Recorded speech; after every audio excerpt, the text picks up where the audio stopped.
Hello students, welcome to my channel science by Ekta ma'am. इन दिनों हम मैथमेटिक्स पढ़ रहे हैं क्लास 8 के लिए। तो क्लास 8 का एक नया चैप्टर आज हम शुरू करते हैं।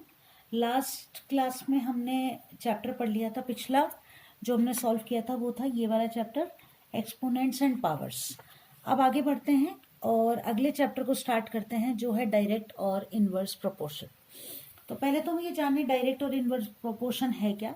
डायरेक्ट प्रोपोर्शन का मतलब ये है कि जब कोई दो राशियां आपस में एक दूसरे से इस तरह जुड़ी हुई हों कि एक चीज के बढ़ने पर दूसरी भी बढ़ जाए या एक के कम होने पर दूसरी भी कम हो जाए, इसे कहा जाता है डायरेक्ट प्रोपोर्शन।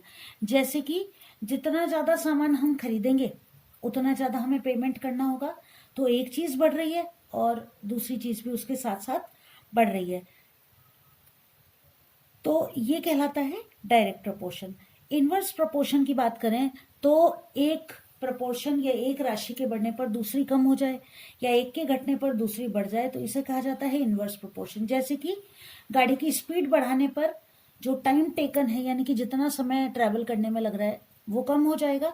तो एक तरफ गाड़ी की स्पीड बढ़ रही है और समय कम हो रहा है, तो दोनों एक दूसरे के वाइस वर्सा, वाइस वर्सा का मतलब व्युत्क्रमानुपाती है, एक के बढ़ने पर दूसरा कम हो रहा है। तो इन दोनों, अब हमारे पास दो एक्सरसाइज है 11.1 और 11.2। 11.1 में हम वो क्वेश्चन सॉल्व करेंगे जो डायरेक्ट प्रोपोर्शन से रिलेटेड है, और 11.2 में हम वो क्वेश्चन सॉल्व करेंगे जो इनवर्स प्रोपोर्शन से रिलेटेड है। तो चलो आगे बढ़ते हैं और सबसे पहला काम हम ये करते हैं कि एक्सरसाइज 11.1 को स्टार्ट करते हैं। 11.1 इजी सी एक्सरसाइज देखो। पहले क्वेश्चन की बात करते हैं कि following are the car parking charges near a railway station up to. तो कार पार्किंग के चार्जेस दिए हुए हैं, टाइम के अकॉर्डिंग रेट्स दी हुई हैं। 4 आवर्स अगर आपकी कार पार्क हो रही है तो 60 रुपीज रेंट देना है आपको, 8 आवर्स के लिए 100 रुपीज, 12 आवर्स के लिए 140 रुपीज एंड 24 आवर्स के लिए 180 रुपीज। क्वेश्चन आपसे पूछा जा रहा है कि check if the parking charges are in direct proportion to the parking time. हमें ये चेक करना है कि ये जो पार्किंग टाइम के अकॉर्डिंग पैसे लिए जा रहे हैं ये डायरेक्ट प्रोपोर्शन में है या नहीं है।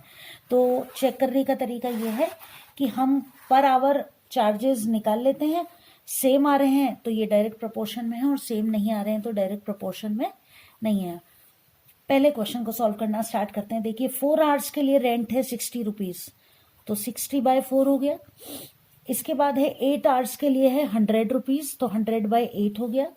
140 रुपीज हैं कितने, 12 आवर्स के लिए, और 180 रुपीज हैं 24 आवर्स के लिए। अब हमको ये पता करना है कि कितना कितना किराया हर बार लग रहा है। देखिए 4 को हम 16 से डिवाइड करते हैं तो 15 आ रहा है। यहां हम डिवाइड अगर कर रहे हैं 8 को 100 से, तो 8 1 जा 8 बच गए 2, 20 हो गए, 8 2 जा 16.5 हो जाएगा, 12.5 हो गया। यहाँ 12 से डिवाइड अगर हम कर रहे हैं तो देखो 12 1 जा 12, 2 बच गए 20 हो गए, 12 1 जा 12 हो गया, दोबारा 8 हो गया 80 हो गए, 12 6 जा 72, अप्रोक्स 11.6 रुपीज आ रहे हैं यहाँ पर। इसके बाद बात करते हैं यहाँ पर, तो देखो 12 2 जा और 12 1 जा 12, 12 5 जा 60, यहाँ आ रहा है लगभग 7.5 रुपीज। तो हम ये देख रहे हैं कि हर आवर के लिए हर अलग अलग कंडीशंस में जो रेंट है वो सेम नहीं है। तो यहाँ हम लिखेंगे कि parking charges are not in direct proportion to the parking time, ठीक है ना। पार्किंग चार्जेस जो हैं वो सीधे अनुपात में नहीं है, किसके लिए, पार्किंग टाइम के साथ, ठीक है ना। तो parking charges are not in direct proportion.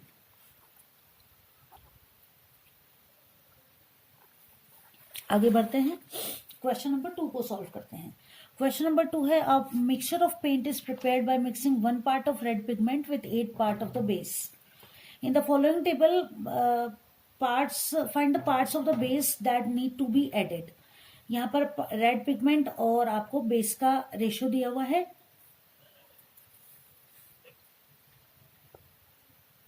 अब एक आपको दिया हुआ है, बाकी आपको फाइंड आउट करना है। तो देखो 1 part red pigment 8 part base में मिल रहा है, यहाँ भी इसी से मल्टीप्लाई हो जाएगा। 4 8 जा कितना हो जाएगा, 8 4 जा यहाँ 32 हो जाएगा, 7 8 जा 56 हो जाएगा, 12 8 जा कितना हो जाएगा 96 हो जाएगा, और 28 जा 160 हो जाएगा।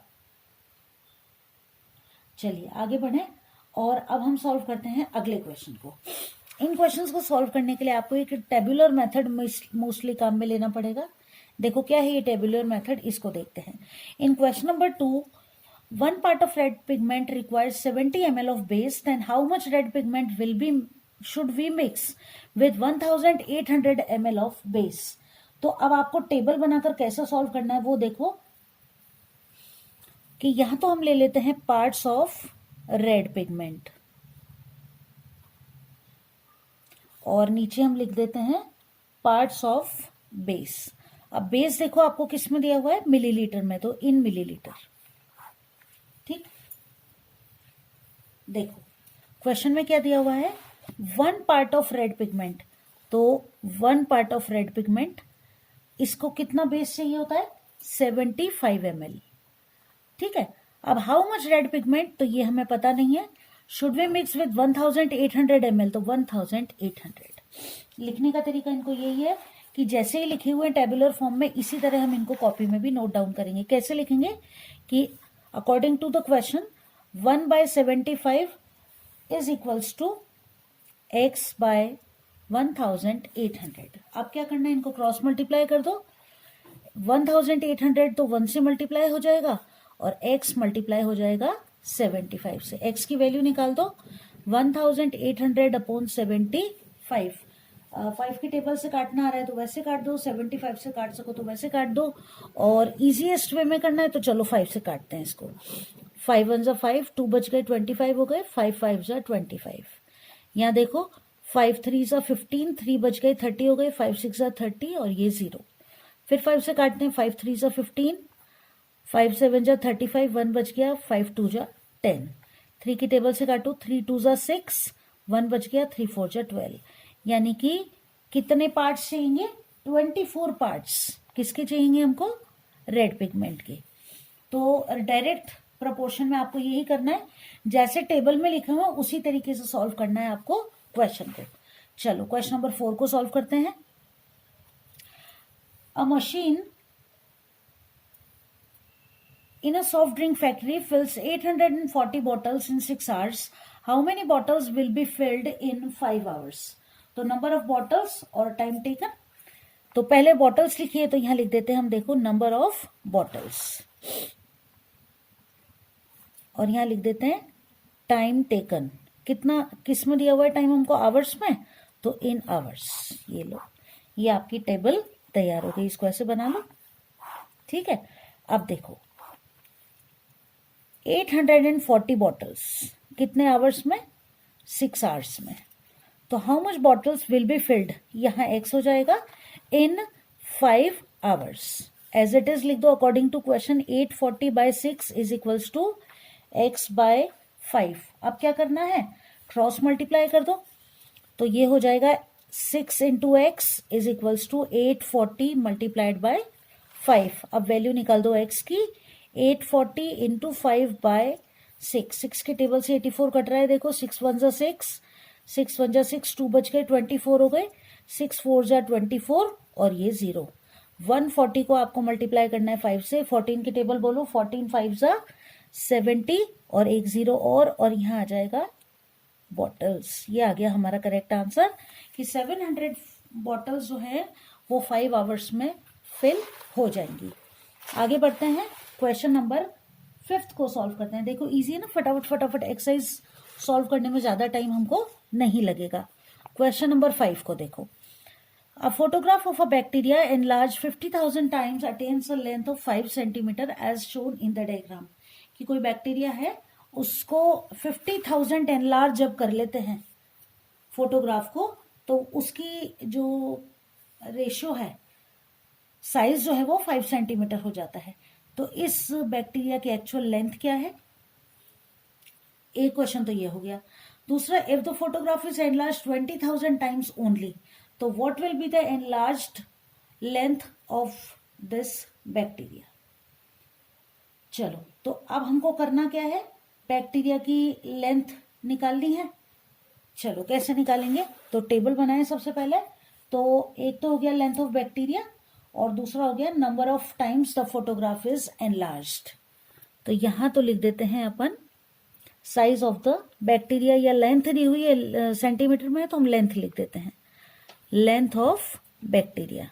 कैसे दी हुई है ये? सेंटीमीटर में, ठीक है। और number of times photograph is enlarged, photograph is enlarged. Hindi में लिखोगे आप तो बैक्टीरिया की लंबाई सेंटीमीटर में, और एनलार्ज का मतलब होता है बड़ा करना, है ना। तो कितना गुना आवर्धित किया गया, बड़ा को आप हिंदी में लिखेंगे आवर्धित, कितना गुना आवर्धित उसे किया गया।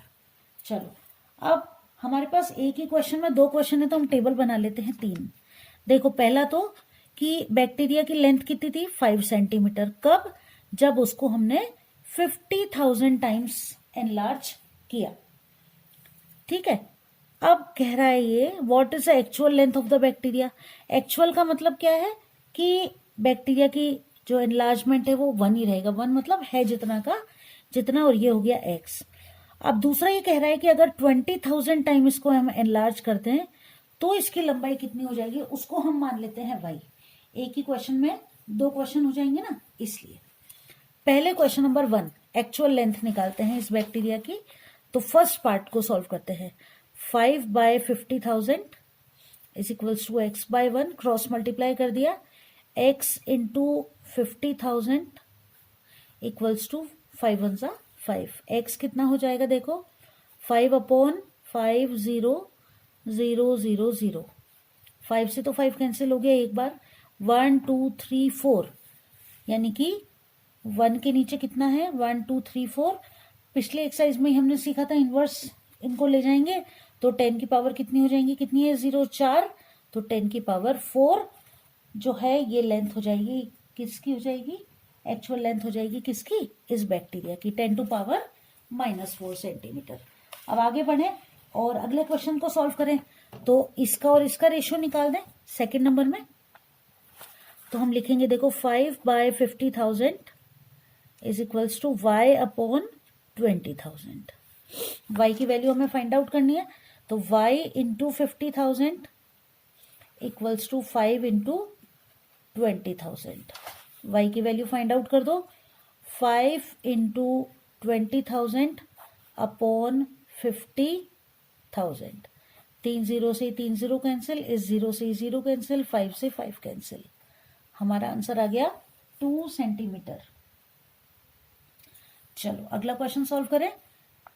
इजी है ना एक्सरसाइज। देखो अगला क्वेश्चन, देखो कि question number 6, in a model of a ship the mast is 9 centimetre high while the mast of the actual ship is 12 meter high.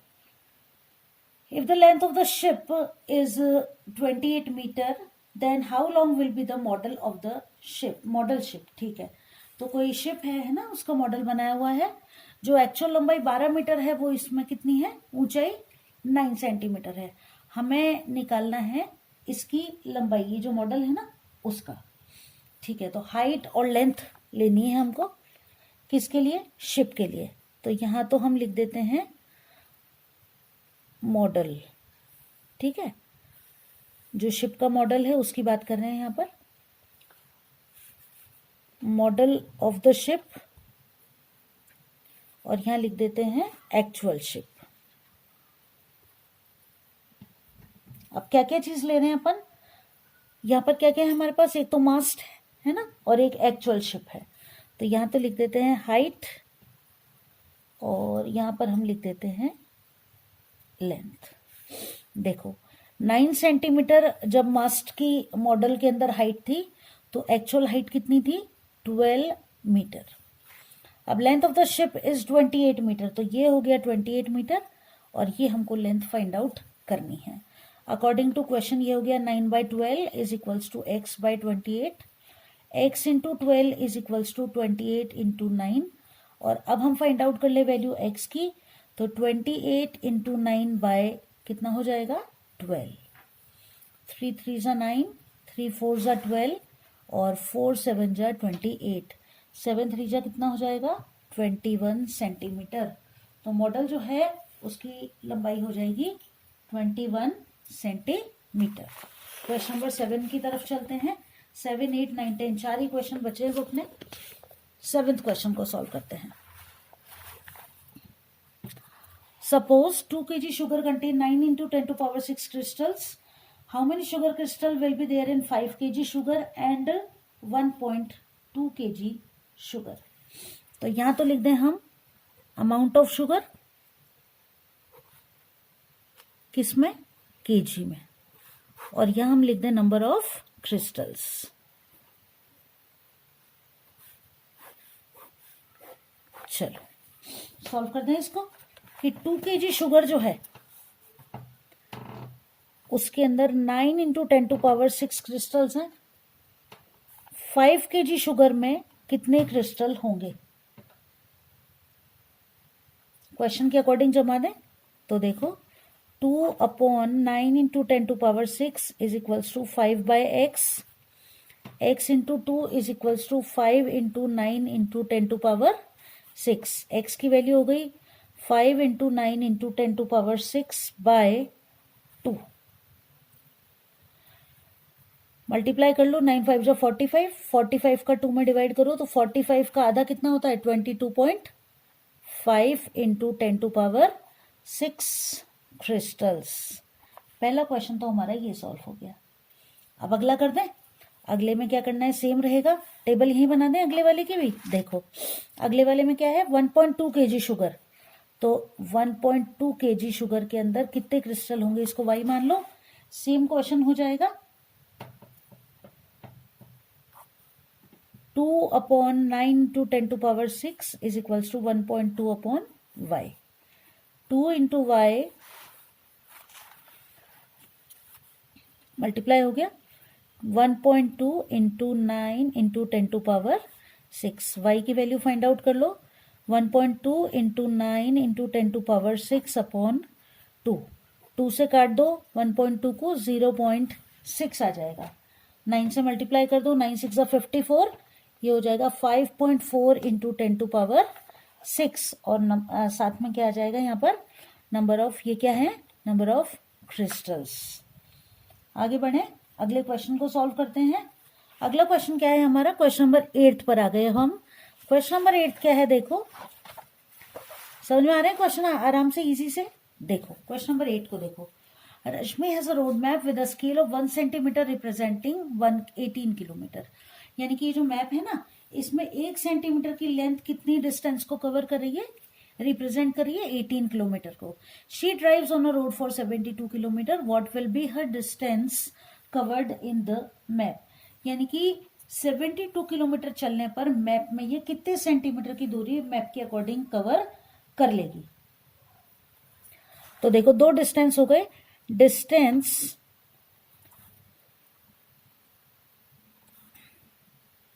Covered on road किसमें, किलोमीटर में, और दूसरा हो जाएगा डिस्टेंस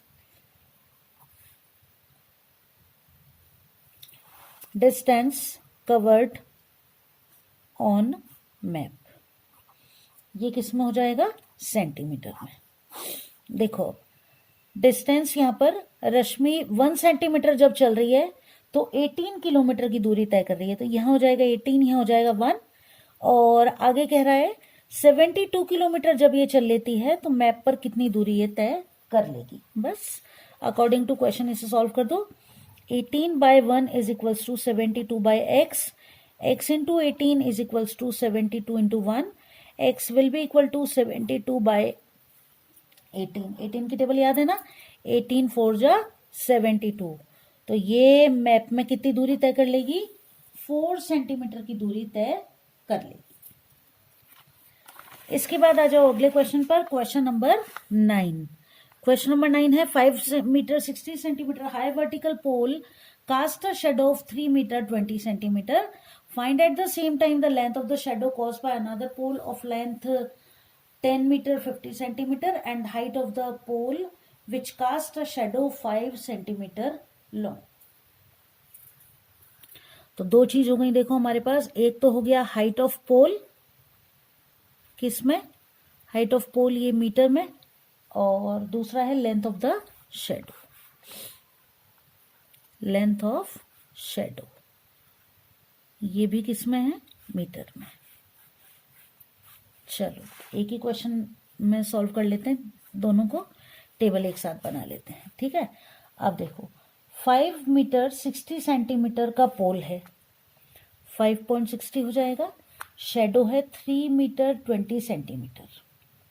इसके बाद ये कह रहा है the length of the shadow, ये हमें बनाना है किस पोल से, 10.50 सेंटीमीटर हाइट वाले पोल से। और अगला क्वेश्चन और भी है कि height of the pole which cast a shadow 5 metre long, ये 5 मीटर है और ये हमें फाइंड आउट करना है, पहले ये दोनों और फिर ये दोनों। First one will be 5.60 by 3.20 equals to 10.50 by x, ये हो जाएगा x into 5.60 equals to 10.50 into 3.20। Decimal को देख के घबराने की जरूरत नहीं है, इजी वे में इसको सॉल्व करेंगे ताकि गलती हमसे ना हो। देखो डेसिमल कितने कितने डिजिट के बाद है उनको देख लो, यहाँ के डेसिमल के बाद 2 डिजिट और यहाँ भी डेसिमल के बाद 2 डिजिट, तो हम 1 2 3 4 जीरो यहाँ लगा देते हैं। यहाँ आते हैं तो 2 डिजिट है, यहाँ भी आगे 2 जीरो लगा देते हैं। जो कैंसिल हो रहे हैं उनको काट दो, देखो 1 2 3 4, 1 2 3 और 4। ये गलती मत करना कि ये जीरो इससे काट दो, है ना, ये नहीं कटेगी। अब जो कट रहे हैं सवाल उनको काट ले अपन, 10 5 के टेबल से काटो, 5 2 जा 10, 5 1 जा 5, इसको काटो 5 1 जा 5, 5 1 जा 5, 5 2 जा 10। 2 की टेबल से काट दें, 2 1 जा 2 और 2 6 जा 12, 2 5 जा 10 और 2 6 जा 12। 7 की टेबल से कट रहे हैं, देखो 21 और 56, 7 3 जा और 7 8 जा, 8 1 जा 8, 8 2 जा 16। क्या आ गया हमारे पास, 3 इंटू 2, आंसर हो जाएगा हमारा 6 मीटर। अगला क्वेश्चन करें, ये काटने वाले जो क्वेश्चन है ना इनमें थोड़ी सी प्रैक्टिस जरूरी है। तो अब अगला देखो 5.60 by 3.20 equals to y upon 5, multiply कर दो, 3.20 into y equals to 5 into 5.60, y हो जाएगा 5 इंटू 5.60 अपॉन 3.20। इसका डेसिमल हटाते हैं, नीचे 2 जीरो, इसका हटाते हैं ऊपर 2 जीरो, ये 3 जीरो से 3 जीरो कैंसिल हो गए। काटें इसको, 2 की टेबल से काटते हैं, 2 1 जा 2, 2 6 जा 12, 2 2 जा 4 और 2 8 जा 16। फिर काटो, देखो 2 8 जा 16, 2 1 जा 2, 2 4 जा 8, 2 4 जा 8, 2 7 जा 14। ठीक है, तो ऊपर आ गया अपने पास 7 इंटू 5 और नीचे आ गया 4, 35 बाय 4। 4 का 35 से हम डिवाइड कर देते हैं, 4 को 35 से, 4 8 जा 32, बच गए 3, डेसिमल हो गया 30 हो गए, 4 7 जा 28 हो जाएगा, बच गए 2 20 हो गए, 4 5 जा 20, कितना आ जाएगा 8.75 मीटर या 8 मीटर और 75 सेंटीमीटर। चलो लास्ट क्वेश्चन पर आ गए अब अपन, क्वेश्चन नंबर 10। क्या है क्वेश्चन नंबर 10, देखो कि अ लोडेड ट्रक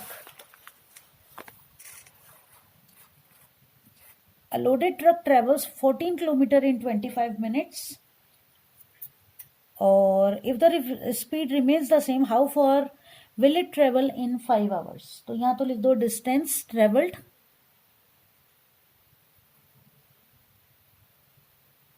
in किलोमीटर, पहली चीज, और यहां पर आ जाएगा टाइम टेकन इन मिनट्स।